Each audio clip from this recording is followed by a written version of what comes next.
He is a regular contributor to the Stan Simpson Show. Chris Keating, Hartford Current Capitol Bureau Chief, one of the authors of the Capitol Watchdog. Now three-headed monster, right? You have three people working that thing 24/7, grinding it out. John Lender, Daniela Altamari.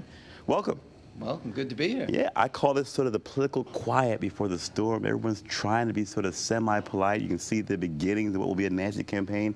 They had the crocodile dinner just this week here, a chance for the politicos to come together and have a little fun. How did that shake out? Who won the posturing points in this? Well, pretty much anybody who's anybody was at the Crocodile Club. That was in Bristol. That was a long-running luncheon. Basically, it's been dormant for about 8 years, but Linda McMahon was there, and Dick Blumenthal, and the candidates for governor, Dan Malloy and Tom Foley. Candidates for lieutenant governor, all kinds of people, pretty much anybody who's anybody in politics. And it's supposed to be a lighthearted roast, kind of a demilitarized zone as far as political shots go. Some roast and some ribbing, so to speak, right? Correct. Lighthearted. Roast and ribbing is supposed to be lighthearted. Different candidates did get in their shots, but it's supposed to be known as a lighthearted day, and it's about 2 months before the election, so it may be one of the few lighthearted days we run into. Yeah, it's going to be some projected very nasty campaign on a lot of fronts. Let's talk about Dan Malloy, Tom Foley, governor's race, historic for the Democrats. Could be the first time in 20 years to have a Democrat in the seat. Tom Foley, an interesting guy, and outsider, is being pitched as a former ambassador, right? A guy who's a turnaround specialist in a state looking to be turned around. How's that shaping up? The Democrats are feeling pretty giddy, but you know what? The Republicans realize that the independent voters are the largest bloc here in Connecticut. Yeah, I think the Democrats are feeling pretty good. It's these things you don't really know. I mean, the last Quinnipiac poll showed Ned Lamont up by 3 points, or it was basically a dead heat, and Malloy won by 16.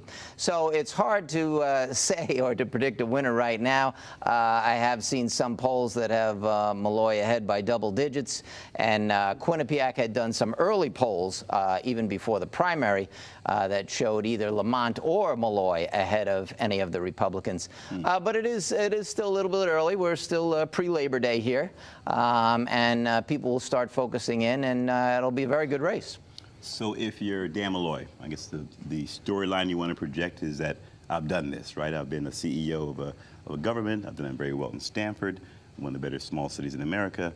I know how to do this. I know how to run government as a service.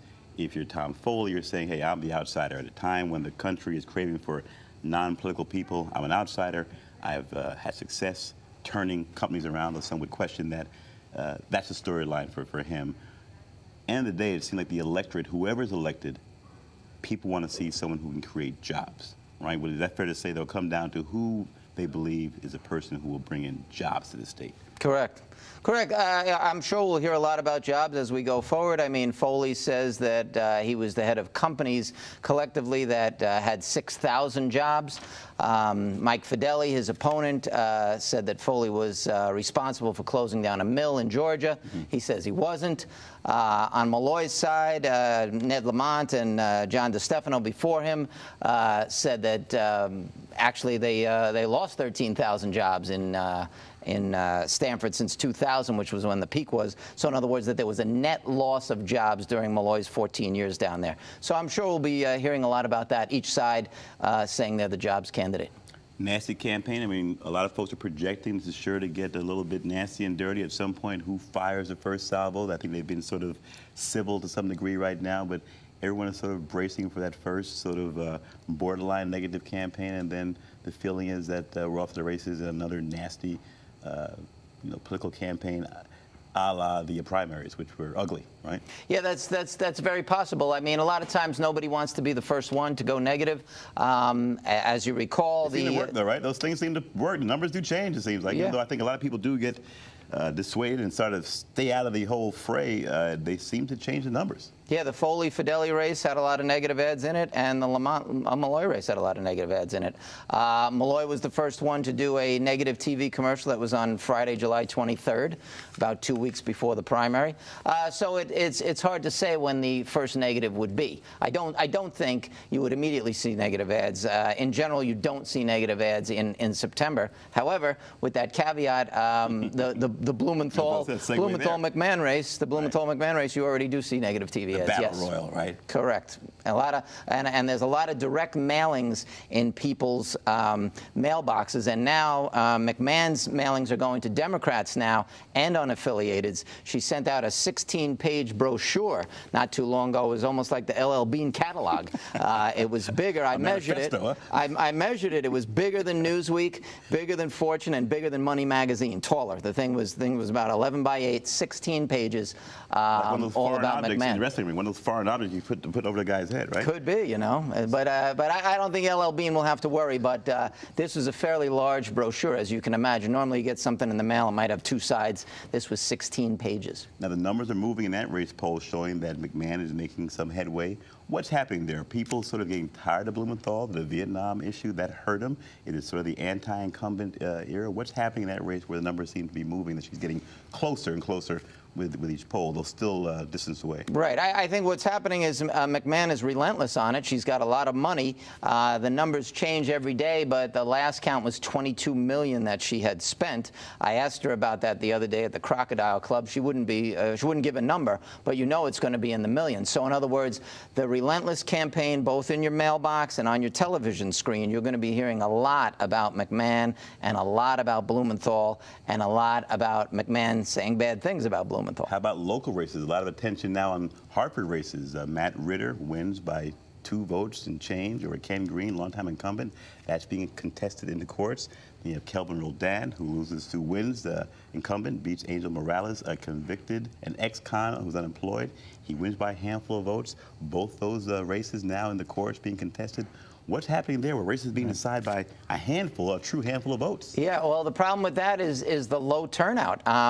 Some people joke about it, but in a race like that, every vote does count. If Ritter ends up winning by 2 votes, literally every vote does count, and they're not kidding. Those are very low turnout races, unfortunately, in the Hartford state legislature races.